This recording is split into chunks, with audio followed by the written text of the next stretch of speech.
Hello, you lads, you lovelies, you everyone in between. Welcome back to JameJame VR. Sorry, it's been a while. Life's been crazy, but I think we're back to normal now. Well, we've had the Crystal launch event, and you can reserve a unit. You have been able to since the 2nd of November.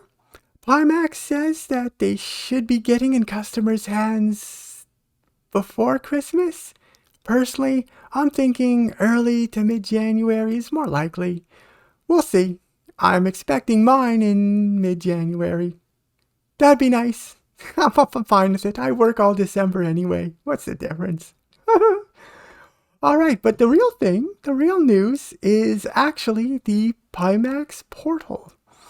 So I've been watching people's reactions to this, and I gotta say, my initial reaction was the same as everyone else's. It's complete trash. What the F is this? What is this?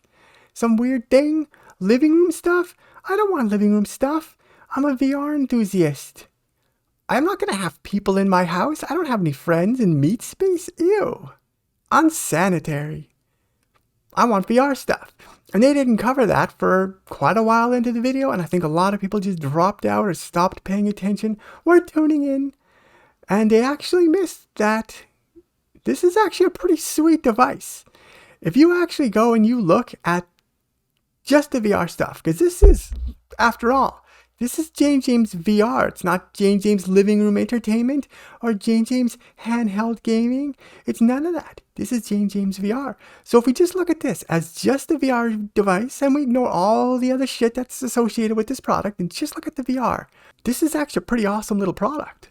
It is. And I think I might even be able to convince you of that. Or not. In which case you're probably just being stubborn, because this clearly is actually a pretty sweet little device. Let's go over some of this. I have notes, so excuse me looking over. This little device has a 27 pixels per diameter. That's good. That's very good. Your Quest 2 or Quest Pro has about 19. Your Index has 14.6. So this destroys those. 27 is high. It does 144 hertz. That's pretty solid. I don't think there's a lot of room to complain at 144 hertz. Yeah, it has the spheric lenses. That's pretty badass. In its default mode, that has 100 diagonal degrees of FOV. Nothing to write home about. I'm anticipating this to be around Quest 2 like. If you're fine with your Quest 2, then that shouldn't be a problem. We'll go into that a bit more too, because there's options. Speaking of options, Pimax has a special feature just for you lads out there. They do. It's porn mode. Yeah, this comes with a porn mode. This is our 60 degree FOV, but 40 pixels per diameter mode. Now they call it movie mode, but I think you lads know what this is for. No judgment from JameJame. We're not about that here. Just VR. But nonetheless, porn mode. Come on, that's clearly what it is. But still, right? That's interchangeable lenses, which also means, by the way, if one of your lenses gets scratched or damaged, you can probably get a replacement cheap and easy. That's nice. This comes standard with Wi-Fi 6E. That's pretty nice. Can't complain about Wi-Fi 6E, but we're not even done yet. You can get the WiGig module that is from the Crystal and 12K for this unit, so you can actually get WiGig. This is WiGig 1, by the way. If you were wondering, they did finally settle down and say, yes, it's WiGig 1. So this is WiGig 1. That's going to be 7 gigabits per second and very low latency, okay? This is not going to be latency like we've had on, say, the Quest 2. It's going to be vastly superior. So that is pretty sweet. That is an option that will be sold separately. We don't know the cost yet, but Pimax has said it's for a reasonable price. So we'll see. This has an HDMI cable. HDMI is a little strange choice. PC were mostly used to DisplayPort, but this sort of makes a bit more sense when you look at its other features, its dock functionality, its TV hooktions, which we don't really care about. But the point is, you can hook this up for compressionless, latencyless streaming to your PC. Remember when the Pico 3 Link came out and everybody was so happy about that? They wouldn't shut up about how great it was? Well, it's here too. Yeah, so you can still get that cabled connection. This comes with quite the battery setup. It has a 4K mAh internal battery, but the headset part comes with a hot swappable removable 6K battery. So that's a total of 10,000 milliamp hours on this thing. That's pretty damn good. And considering that you can just hot swap the battery that mounts on the back of your head, you pretty much should just have a limited time with this thing. Okay, and this costs $50 more than a Quest 2. Okay? You're getting all that so far in advance of the Quest 2, and you're only paying $50 more for it. Correct me if I'm wrong, but haven't you been asking for this? Haven't you been asking for a headset just like this? In that budget range that has 6E, optional WiGig, a cable to your PC, tons of battery life, aspheric lenses, high resolution displays, a higher refresh rate, and they're only asking $50 more than the Quest 2. Why are you shitting on this? Why are you shitting on this? It doesn't make any sense. They're giving you everything you want. All right, let's go on a little bit more about this, because there's actually a fair amount of options for this. So let's discuss that. For $150 more, you can get the QLED version.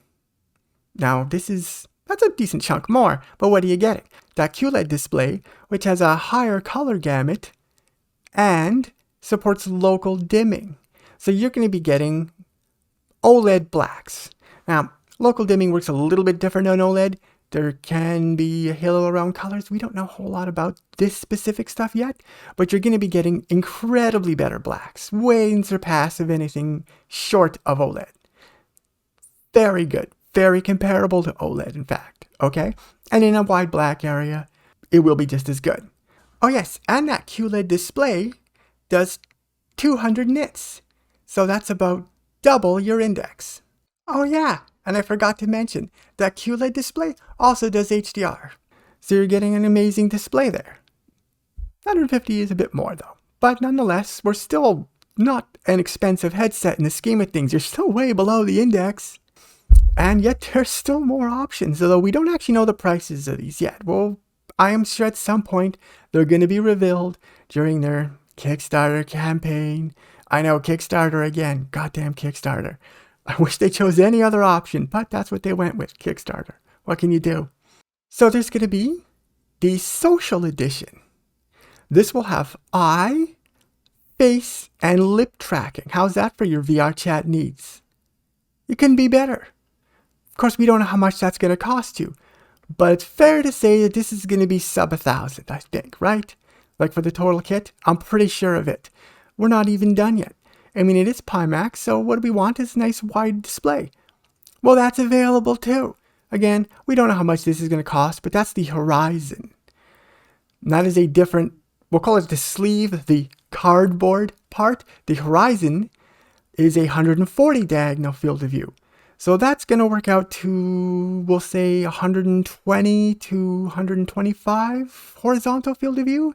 That's, say, comparable to an index at about 108 on average. And this will still offer 20 ppd, just a smidge higher than your Quest 2 or Quest Pro, but at quite a lot wider field of view. If you're wondering, your Quest the old index has a 14.6 ppd. Yeah, and that costs a hell of a lot more. My initial reaction was looking at some weird hybrid device and thinking, what is this? What is this? Who's asking for this? I don't want to play Android games. But then when you look at this as a VR headset, as a PC VR headset in particular, this thing looks pretty compelling.